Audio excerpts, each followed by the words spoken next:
जय हिंद दोस्तों, मैं किशन आप सबका स्वागत करता हूं। शुरू करते हैं आज के डिफेंस समाचारों को। दोस्तों, भारत की प्राइवेट डिफेंस कंपनियां जानती हैं कि भाई भारतीय सेना की ज़रूरतें क्या हैं।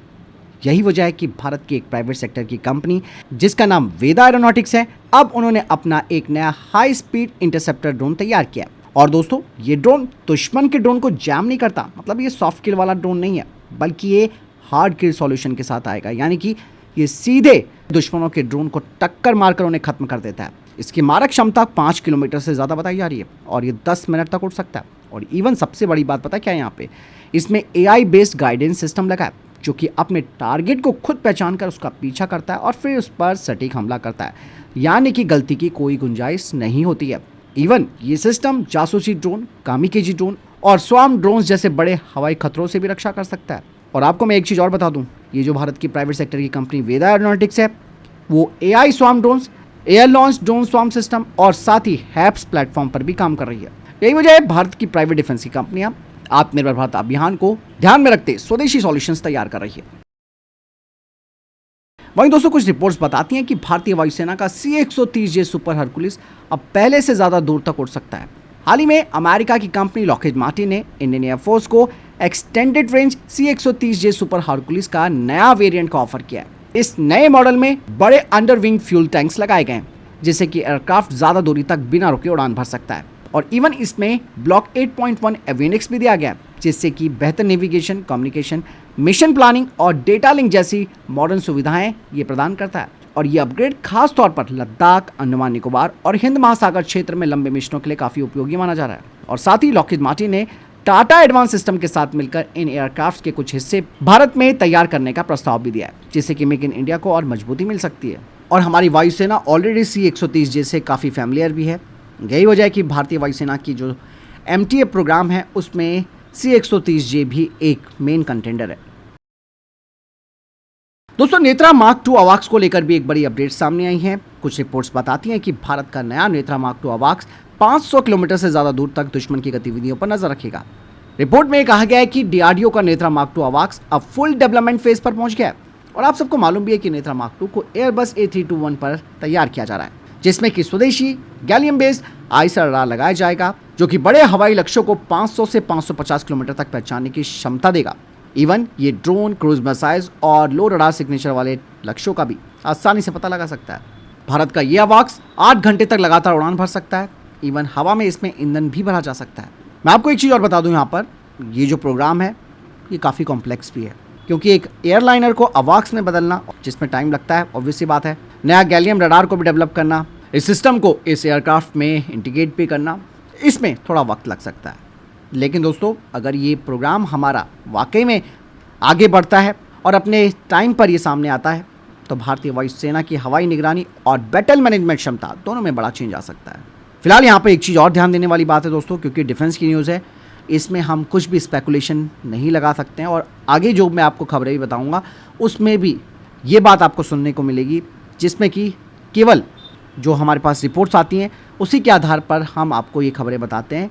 ऑफिशियली स्टेटमेंट जब तक नहीं आता, तब तक आप इन्हें खबर की तरह समझा करें। तो यहाँ पर भी ये बात ध्यान रखनी ज़रूरी है कि 500 से 500 किलोमीटर के रडार रेंज और जो दूसरे आंकड़े यहाँ पर बताए जा रहे हैं, ये केवल अनुमानों पर आधारित है। वहीं दूसरी तरफ दोस्तों, भारतीय सेना ने धीरे धीरे एक ऐसी क्षमता डेवलप कर ली है जिसे कि भविष्य की इंडियन रॉकेट फोर्स कहा जा सकता है। क्योंकि आप सबको ये बात मालूम है कि भारत के पास पिनाका, परले और ब्रह्मोस जैसी लंबी दूरी के हथियार हैं। इनकी मदद से सेना सिर्फ सीमा पर लड़ाई नहीं लड़ेगी, बल्कि दुश्मनों के कमांड सेंटर, उनके air defence system, ammunition depots और लॉजिस्टिक्स हब्स पर दूर से सटीक हमला कर सकती है। और सबसे बड़ी खासियत होगी सेंसर टू शूटर नेटवर्क की, जहां पर ड्रोन, सैटेलाइट और रडार से मिली जानकारी सीधे मिसाइल यूनिट तक पहुंचेगी और कुछ ही मिनटों पर हमला किया जा सकता है। मतलब साफ है कि यहाँ पर रॉकेट फोर्स का ऑफिशियली ऐलान नहीं हुआ, लेकिन भारत के पास ऑलरेडी सारे सिस्टम मौजूद हैं जिनसे कि हम रॉकेट फोर्स को बना सकते हैं।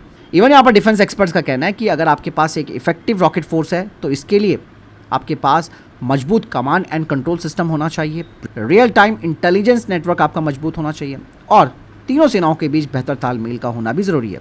यानी कि भारतीय सेना पिनाका, परले और ब्रह्मोस जैसी लंबी दूरी की मिसाइलों के जरिए एक पावरफुल रॉकेट फोर्स की नींव तैयार कर रही है। चलिए दोस्तों, आज भारतीय नौसेना को एक नया स्टेल्थ फ्रिगेट INS महेंद्रगिरी मिल गया है। जिसे ऑफिशियली तौर पर रक्षा मंत्री राजनाथ सिंह जी ने शामिल किया है। आपको मैं बता दूं कि ये हवा, समुद्र और पनडुब्बी तीनों तरीके के खतरों से लड़ने में सक्षम है। INS महेंद्रगिरी प्रोजेक्ट 17A की छठी स्वदेशी स्टेल्थ फ्रिगेट है, जिसमें 75% से ज़्यादा स्वदेशी तकनीक का इस्तेमाल किया गया है। करीबन 6,670 टन वजनी ये युद्धपोत 28 नॉट्स की रफ्तार से चलता है। इसमें BrahMos supersonic missile, surface to air missile, torpedo, anti submarine system, electronic warfare suite और एक मल्टी रोल हेलीकॉप्टर भी तैनात किया जा सकता है। बता दें कि ये जंगी युद्धपोत भारतीय नौसेना की ईस्टर्न फ्लीट में शामिल होकर हिंद महासागर क्षेत्र में भारत की समुद्री सुरक्षा को और मजबूत करेगा। अब यहाँ पर दोस्तों जिस तरीके से भारतीय नौसेना में नए जंगी युद्धपोत शामिल हो रहे हैं, बस अब स्पीड बढ़ाने की ज़रूरत है। हमें अब भविष्य के जो प्रोजेक्ट्स हैं जैसे कि प्रोजेक्ट 18 उस पर भी तेज़ी से फोकस करना होगा, तेज़ी से उन्हें इंडक्ट करना होगा, क्योंकि जिस हिसाब से हमारे एडवर्सरीज अपनी नौसेना की ताकत को मजबूत कर रहे हैं, ऐसे में भारत के लिए भी ये ज़रूरी हो गया है कि टाइम पर हमारे जहाज़ बनते रहें और शामिल होते रहें। साथ ही यहाँ पर भारत को पनडुब्बियाँ और जो हमारी नेवल एविएशन है उसे भी मजबूत करना होगा। दोस्तों क्या भारत और फ्रांस मिलकर 6th जनरेशन का फाइटर जेट बनाएंगे? इसे लेकर भी कई बातें सामने आ रही हैं। बताया जा रहा है कि ये एक ऐसा 6th जनरेशन का फाइटर जेट होगा जो AI से लैस होगा और भविष्य में लेज़र हथियारों का भी इस्तेमाल कर सकता है। रिपोर्ट्स बताती हैं कि भारत और फ्रांस के बीच 6th जनरेशन फाइटर जेट को लेकर शुरुआती स्तर पर बातचीत हो रही है। एक्सपर्ट्स का भी मानना है कि इस फाइटर जेट का मैक्सिमम टेक ऑफ वेट लगभग 30 से 35 टन हो सकता है, जिसका उद्देश्य सिर्फ फाइटर जेट को तेज उड़ाना नहीं होगा, बल्कि स्टेल्थ, AI बेस्ड युद्ध, लॉयल विंगमैन ड्रोन्स के साथ काम करना और भविष्य में डायरेक्टेड एनर्जी वेपन्स यानी कि लेजर हथियार जैसी तकनीकों को अपनाने की क्षमता रखना होगा। रिपोर्ट्स बताती है कि एक बड़ा एयरफ्रेम होने से ये ज़्यादा फ्यूल ले जा सकता है, इसका इंटरनल वेपन वे भी बड़ा होगा, पावरफुल कंप्यूटर इसमें लगाया जाएगा, एडवांस सेंसर्स इसमें लगेंगे, जिससे कि ये 2040 के दशक की ज़रूरतों के हिसाब से तैयार हो सके। फिर भी यहाँ पर एक चीज़ और मैं आपको फिर बताना चाहूँगा कि अभी भारत और फ्रांस ने इस 6th जनरेशन के फाइटर जेट को लेकर कोई ऑफिशियल बयान नहीं दिया है, कोई स्टेटमेंट सामने नहीं आया है, ना ही डिज़ाइन के बारे में कोई बात कही गई है, ना ही कोई तकनीकी स्पेसिफिकेशन के बारे में कोई जानकारी दी है। और जो बात हो रही है यहाँ पे 30 से 35 टन वजन की और दूसरी जो तकनीकी क्षमताओं की मैंने बात की है, वो केवल जो डिफेंस एनालिस्ट हैं उनके अनुमान पर आधारित है। फिलहाल एक्सपर्ट्स का तो ये भी कहना है कि भारत को फिलहाल प्राथमिकता जो है वो अपने AMC फाइटर जेट पर देनी चाहिए, जिससे कि टाइम पर आना काफ़ी ज़रूरी हो गया, क्योंकि 6th जनरेशन का फाइटर जेट डेवलप करना ऑलरेडी महंगा भी होगा और तकनीकी रूप से चैलेंजिंग भी। इस बारे में वैसे आपको क्या लगता है, कमेंट सेक्शन में लिखकर जरूर देगा। वहीं दूसरी तरफ भारतीय सेना के सामने एक नया स्वदेशी सर्विलांस ड्रोन पेश किया गया है, जो कि दुश्मन की सटीक लोकेशन बताने के साथ हमारी तोपों का निशाना भी सुधार सकता है। भारत की company drone yard aerial solution ने अपने स्पेक्टर सर्विलांस UAV को भारतीय सेना के सामने डेमोस्ट्रेट किया है। ये ड्रोन 15 किलोमीटर तक ऑपरेट हो सकता है, 1 घंटे तक उड़ान भर सकता है और 5000 मीटर की ऊंचाई वाले इलाकों में भी काम कर सकता है। इसीलिए ये पहाड़ी क्षेत्रों के लिए काफ़ी उपयोगी माना जा रहा है। इसमें laser range finder, artificial fire correction, target की सटीक लोकेशन और anti GPS spoofing navigation system जैसी आधुनिक तकनीकें दी गई हैं, जिससे कि भारतीय सेना की इंटेलिजेंस, सर्विलेंस और रिकॉनेसेंस यानी कि ISR क्षमता काफ़ी मजबूत हो सकती है। फिर भी मैं आपको यहाँ पर बताना चाहूँगा कि स्पेक्टर का केवल फील्ड डेमोस्ट्रेशन किया गया है, इसे अभी भारतीय सेना के द्वारा ऑफिशियल तौर पर इंडक्ट नहीं किया गया। डिफेंस एक्सपर्ट्स का भी दोस्तों मानना है कि किसी भी नए UAV को बड़े पैमाने पर शामिल करने से पहले उसके ट्रायल्स, उसकी विश्वसनीयता, अलग अलग मौसमों में उसका प्रदर्शन, इन सब का टेस्ट किया जाता है, उसके बाद ही उसे शामिल किया जाता है। इसके अलावा दोस्तों भारत की एक नई डिफेंस स्टार्टअप कंपनी दावा कर रही है कि उनका स्वदेशी आर्या और तेजस ड्रोन अब मिशन के लिए तैयार है। इस डिफेंस स्टार्टअप का नाम है आर्यवत टेक्नोलॉजीज। इन्होंने कहा कि इनके बनाए गए जो दोनों ड्रोन्स हैं उन्होंने कई महीनों तक लगातार उड़ान परीक्षण पूरे कर लिए हैं।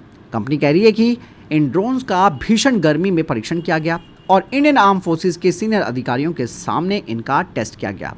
आर्या और तेजस को लंबी दूरी, लंबी उड़ान क्षमता और मिशन बेस्ड पेलोड के लिए डेवलप किया गया। कंपनी कह रही है कि उनका लक्ष्य सिर्फ ड्रोन बनाना नहीं है, बल्कि भारत में एक मजबूत स्वदेशी डिफेंस टेक्नोलॉजी इकोसिस्टम तैयार करना है।